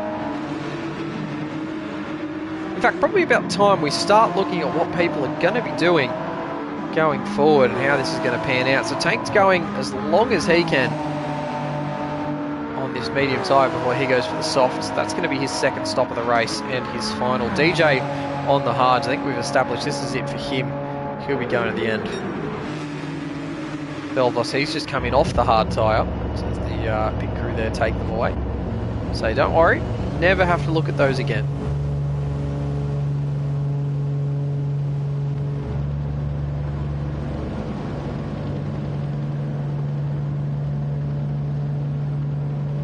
Oh yeah, S2000, yep, absolutely. That thing was brutal.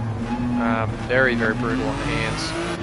Those road cars in particular, I find they've actually got really quite well-developed feedback. And it makes for some interesting moments, especially on landings and crashes and stuff like that. And the direct drive wheels can really rip away quite viciously. I've only got a round rim Thrustmaster TGT2, so definitely not enough force going through this thing to injure me or anything like that. I mean, I can't feel a bloody thing either. But yeah, you definitely got to be careful with a couple of those higher end wheels. They are, yeah, serious work.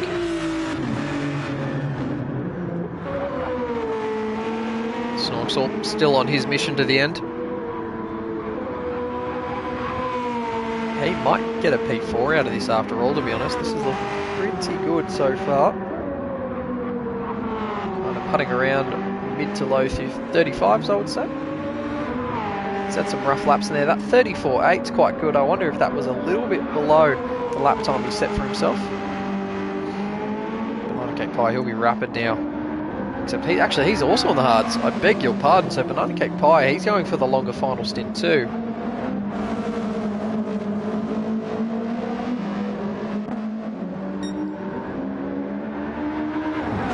Very interesting here, whether he reels him in or not. There's probably a little bit more outright pace here for Mr. Cake Pie as he slides it there through the right-hander. That was a power slide if I've ever seen one from a hypercar. He's certainly happy to be here. He's probably a little less happy with a half-second penalty, but it certainly doesn't dampen the spirit. I don't think it's going to change the 11 ahead or 18 behind, realistically. It's Guilty Silver now. We just saw him stop out on the medium tyre now. And Banana Cake Pie in the pits, actually. And I didn't expect to see that. Didn't expect to see that at all. And it's just a fuel stop. Oh, no, he hadn't. No, surely he hadn't underfueled. Surely not. Unless there's about to be a soft tyre that appears underneath this car as well, but it didn't look like it. Surely he wasn't in the pits long enough for there to be a fuel stop as well. There wasn't, so he stays in the same hards, but he's just filled it up all the way. So I wonder if maybe that's just a tactical stop for the bathroom or something like that. But yeah, Banana Cake Pie just coming in for a splash and dash. Whether he's still happy to be here remains to be seen.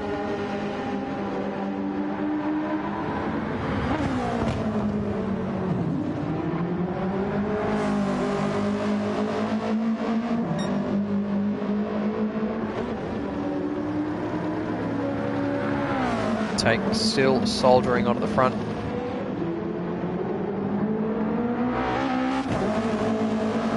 there you go, Banana Cake Pie confirming not happy to be here anymore. So we've broken the spirit eventually. He's about to serve that half-second penalty that we saw him get for that power slide. He's coming up right behind Scozzy, who I think is on the medium tyre. Isn't on the hard actually, so that shows how much attention I'm paying. And Tank's in finally. So Tank in pit lane at last brings car 15 in, the BMW, one of only two, I believe, that started this race. Three, I beg your pardon, between himself, Tanetti and Banana Cake Pie. We'll see when Tank pops out here. And remember, it's a long pit exit here for Tank. DJ now rounding the final corner. This could be a little bit closer than I thought, but the amount of pace that Tank's going to have on him with a smaller tank as well that he's got to come out with, 67 litres in the car for Tank, and there it is, soft tyres underneath him, and he's a little bit further back from DJ Master. It's going to take a little bit of love out of the tyre, but he's got his target ahead of him now. That's not too far. That is not a massive margin to try and reel in, especially given Tank's going to be doing something like, well, I mean, probably low 31s, potentially a 30 in this car. He is going to be flying.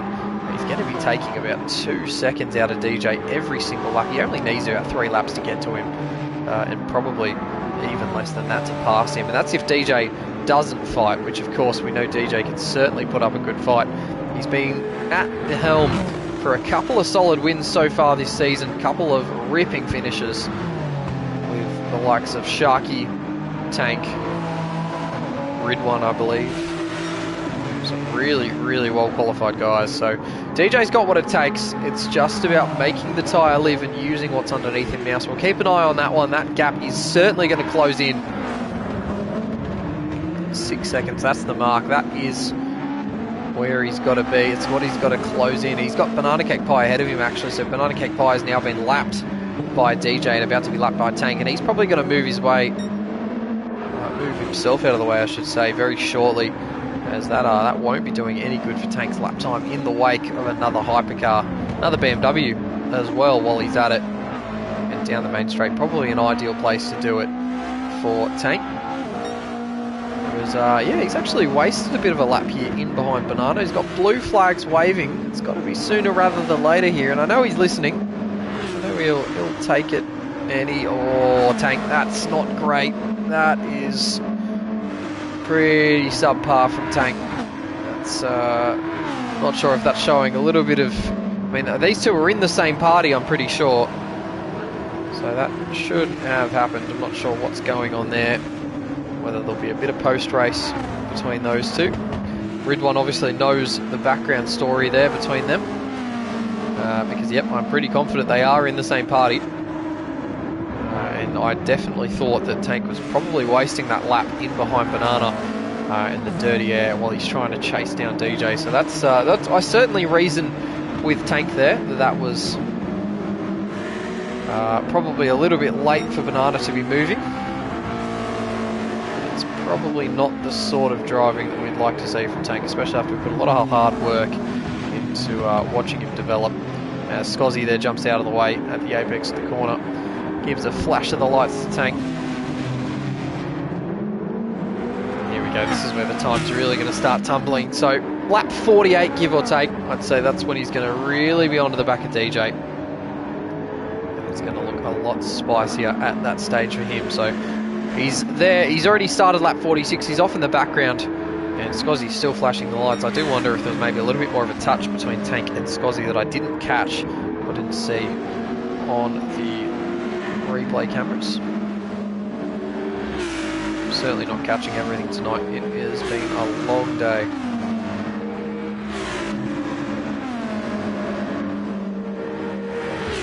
Scozzy's only got just over a second over Banana Cake Pie after all that. They're on the same tyre actually as Banana Cake Pie, just kicking up the dirt in the background.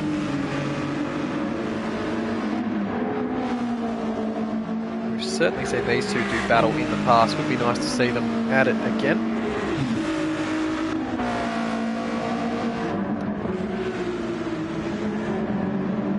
Just checking out the lap times. Pretty comparable between these guys. A few mistakes here or there. 36s. Also capable of 34s as well. They've got guilty up the road from them, but he's on mediums, and he's got DJ now bearing down on him. So Guilty's able to do some kind of mid to low 33s now with the medium tyre, and DJ in behind him is doing a little bit quicker than that. It's only just, actually, it's just marginal. And this is another situation that's going to be real frustrating for DJ, because overall he is quicker. He's just that little bit quicker than what Guilty Silver's able to do right now. But it's not by much, and it's not enough that Guilty will feel that he needs to actively jump out of the way, importantly. And that's the frustrating part that's going to be for DJ. And for both of them, I suppose, because if Guilty jumps out of the way, he's got to bring himself closer to that battle of Scozzy and Banana Cake Pie, which he doesn't want to do. I'm sure he'd rather try and keep touch with Snorksel, who, going for that one stop, could actually fall over at some stage and bring himself back to 5th, 6th and 7th. But in saying that, DJ trying to fight for a win here. He's only got 4 seconds now over Tank, so that 2 seconds has fallen now, and the lap that it's taken has been very, very rapid. Look at Tank, 32.2 last time out, and that was still with a compromised first sector. And potentially compromised a little bit later in the lap as well by Scozzy. He's carrying a lot of mid-corner speed. That is a fast car right now. Fastest car on circuit bar none. And he's going quicker again. I'd certainly expect him to be pushing that 31.9 fastest lap. Maybe in the final sector is where we'll find it. Because that BMW with soft tyres on it is a joy to drive. Very, very nimble race car. Very quick, very balanced. Very powerful indeed.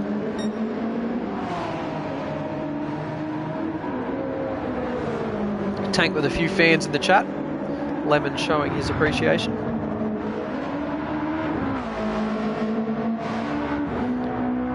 Lemon, it wasn't the best run from you at Spa in the NSX. I've certainly seen some bloody brilliant performances from you in the past, and it just didn't click at Spa for some reason. I didn't expect to see that sort of gap between yourself and obviously we had Stingray and Jeesh going at it. It was a little bit unexpected. Great result for Stingray in the end with a podium. First podium of the season, as Tank there going purple, showing us that he does have the pace in that BMW right now. And Jeesh pushing him all the way as we go back to Stingray. So yeah, that was certainly a gap that I might have thought that we'd see someone like Lemon drop into, but it wasn't to be for the man. It wasn't to be.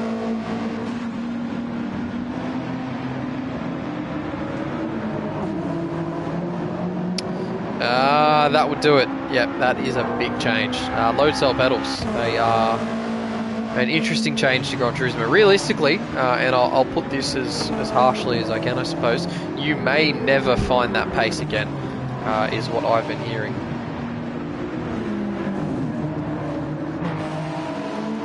You genuinely may never, because the threshold braking, the way it registers, it just doesn't really work for GT. It really doesn't. I mean, any other game that you want to use them on, if obviously LMU coming soon to PlayStation, that's going to be fantastic. ACC, they are amazing. GT, the way you've got to use your brakes, realistically, it actually just delays your first response, and you do just lose time. So you've got to be careful using them, because finding that real outright pace again with load cells is a challenge. It is a real challenge. You may find a lot more in race pace, just down to consistency and whatnot, and that'll take time, of course. If you're not used to the feeling, it's going to be very different. But yeah, that's a very different pedal. I've got the TLCM, the Thrustmaster ones, and I remember when I went to them, I thought they were broken, because the way that they applied the brake on GT in particular, it just felt like every single time I put my foot on the brake pedal, it was taking forever to engage. It was the weirdest experience. I've since played around with the spacers and just kind of moved it to my liking, and I've got I think it's an added mod now at the bottom that actually adds a lot more weight behind the pedal, and I've kind of found a happy medium. Yeah, found a little bit more pace. Certainly nothing that you guys are getting up to, but it's yeah, respectable. So we'll tune back in here, lock into the race a little bit more. We can chat pedals a little bit later, because there's only 7 laps to go in this one, and Tank has found his way to the back of DJ Master at last. Guilty Silver now just in front of DJ. And I think if he wasn't going to get out of the way before, he certainly needs to do it now, because there is a battle for the lead going on right behind him. Tank versus DJ, Darren versus Adam. It sounds like two Aussie blokes having a go at it, doesn't it?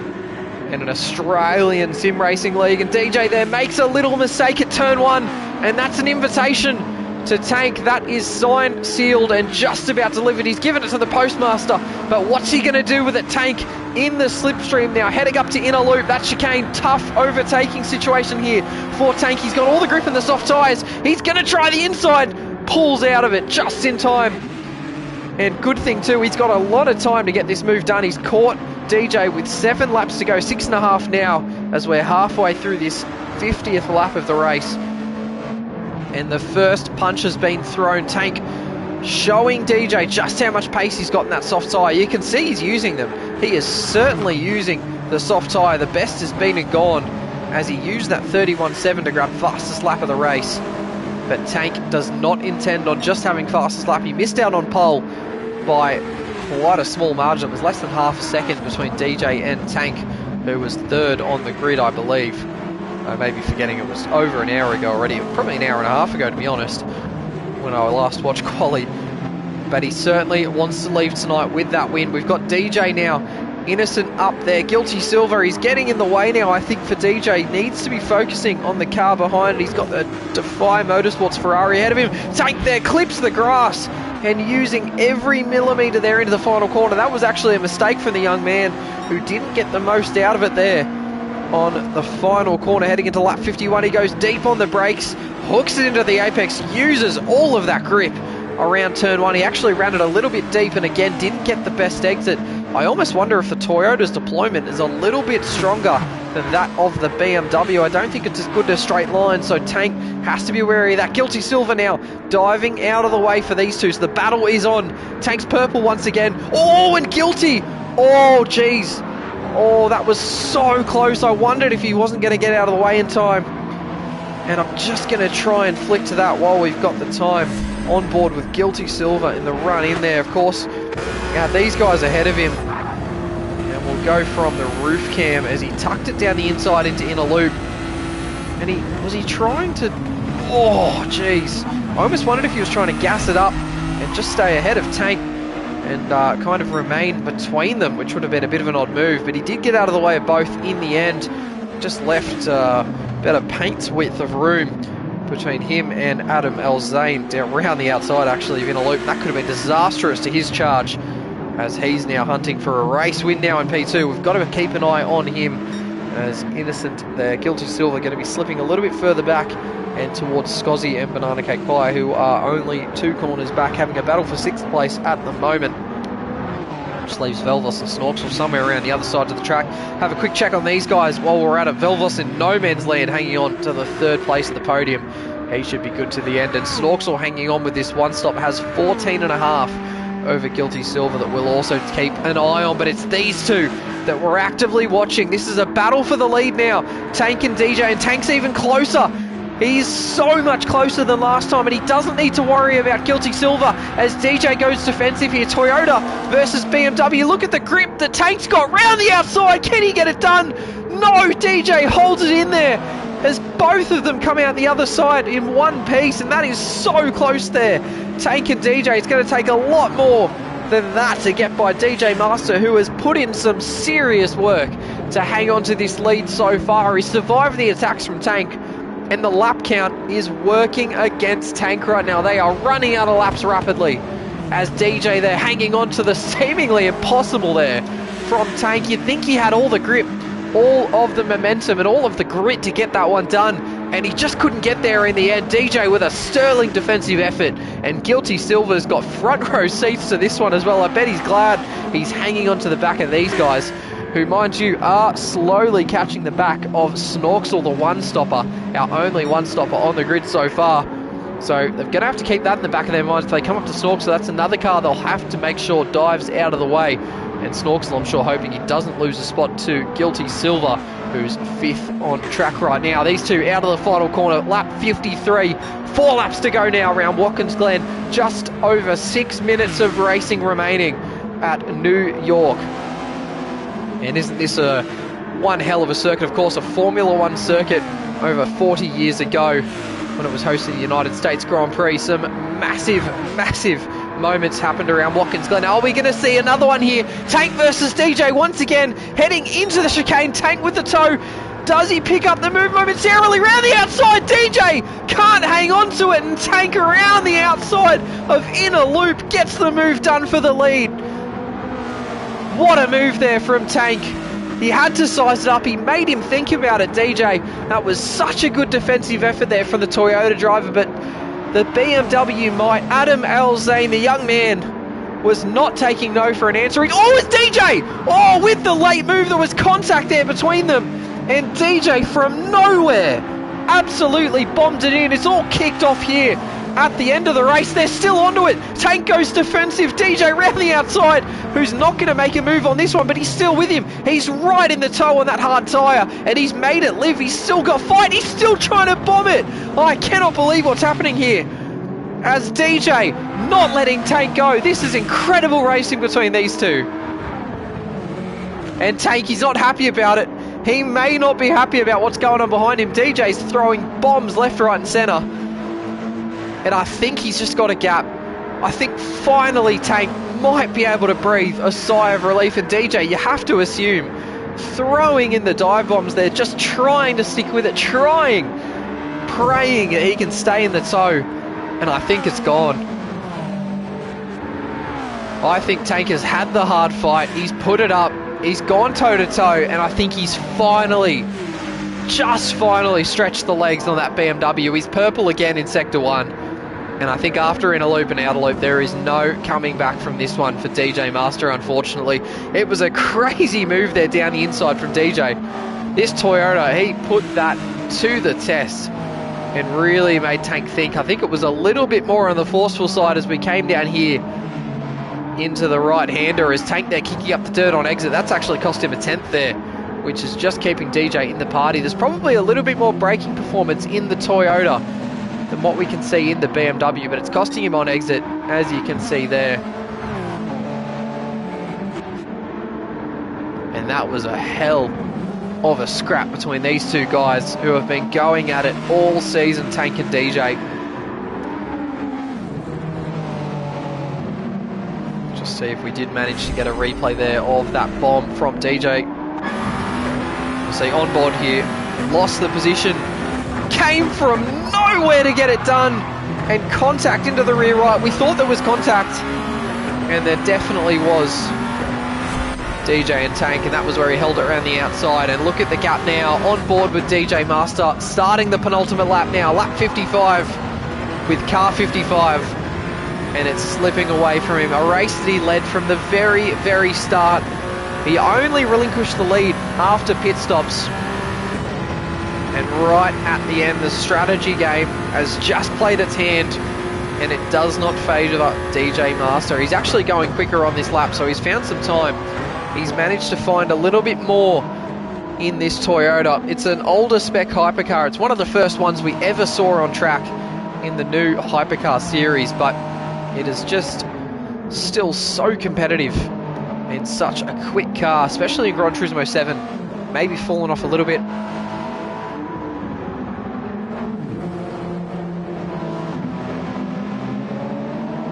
But DJ still doing bits in it. Of course, the Le Mans winner in the Toyota, beat off all the new hypercars, as Velvos they're making a pit stop for soft tyres to go for that fastest lap, and that's actually not a bad move at all there from him. He's not going to move. He's not going to move from P3. He's still got Snorksel. It'll be 50 seconds, but it'll be about 25 seconds behind potentially for Snorksel. After that, has Tank here in the background of that shot. We were hyping him up. And he's starting. Final lap of the race now for Tank. Adam Elzane. It's been a crazy race for him. We weren't even sure how that one was going to end up.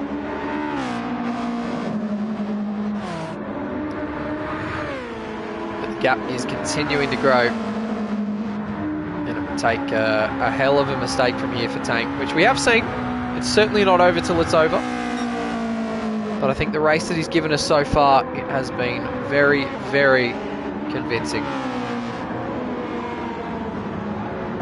He dropped quite a few points actually to DJ Master with a lack of attendance at Spa actually. I'm looking at the wrong championship standings. Stupid. Lack of attendance at Catalunya, it was. My apologies. So he did actually drop. But he's going to get it back. He needed this win. He absolutely needed it. He's a point behind DJ after they both missed a single round. DJ missing Daytona and Tank missing Catalunya. They've gone punch for punch. It's 2 round wins for DJ, 1 round win for Tank. He won at Spa before Le Mans, before he had the chance to move to the BMW and try the new hypercars. And they're proving they are just about what he needed to get it back on track, to put himself back in prime position for the title. Adam Alzine comes around the final corner. Watkins Glen, 90 minutes in the hypercars, wins over DJ Master and takes the championship lead once again. The lead that he had snatched is relinquished once again to the young man in the BMW who gets it done. First win since Spa. DJ Master led so much of that race, but it'll be the bridesmaid for him. After a win in Le Mans, he takes second place at Watkins Glen with only 2 rounds remaining and 5 points, I believe, between these guys. Velvos still on track. Should be P3 for him with just over 30 seconds to Snorksel. We'll just keep an eye on how his fastest lap attempt's going, actually. Quite well indeed. Wow, over half a second he's up, so this could actually be, you know what, he's going for fastest lap. We don't have a fastest lap point in WEC. But it would feel bloody good as he's going to be a low 31 here. It's a high 30. That is rapid for Velvos. So Velvos P3, awesome drive for him on his debut to the series. As Snorksel now with the track all to himself on a 1-stop. And it's a P4 off a 1-stop as well. He physically can't move from here. So Lion Speed GP, give him the car. And Snorks will say, I'll put it in P4 for you. Which, you know what, bit of a backwards move compared to the win they got last night at Spa 24. But great drive from Snorksel. Very, very grown-up drive. And he's going to delay it, isn't he? He's not going to do burnouts, is he? He is. He's going to do burnouts for P4. He is. Why are we giving him time? Why do I? I'm too nice to you. And he's put it in the wall. It's over. Look, you've lost your P4 now. You put it in the wall. It's over. You fool. You fool. Guilty Silver brings it home in P5. And that's the second of the Defy Motorsports cars. Scozzy in P6, the third of them, rounds out that charge for those guys. And Banana Cake Pie in P7, who was not happy to be here in the end after a bit of a lackluster final couple of laps for him. Not sure what happened. It was a splash and dash. But it was Pakitas, our man Tank, who once again took the goods and grabs the championship lead once again. It was a great, great race from him. And DJ Master in the chat as well. Happy with how that one went for him. And you know what? Second place at a track that does certainly grind front tyres. I don't think he's got anything to scoff at for that one. So that is another win for him. Well, another moral victory in how that could have gone. But it's only 2 races remaining now.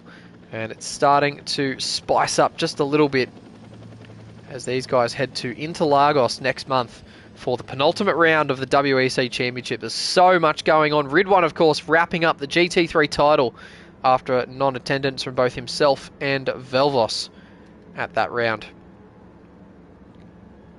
So, DJ Master relinquishes his lead. Tank leads. And we'll see how that goes next time out at Interlagos in just under a month's time. Thank you everyone for dropping in for the chats and for listening to my voice slowly progressing into a coarse, sad sound. And I will chat to you all at some stage in the future. Good night.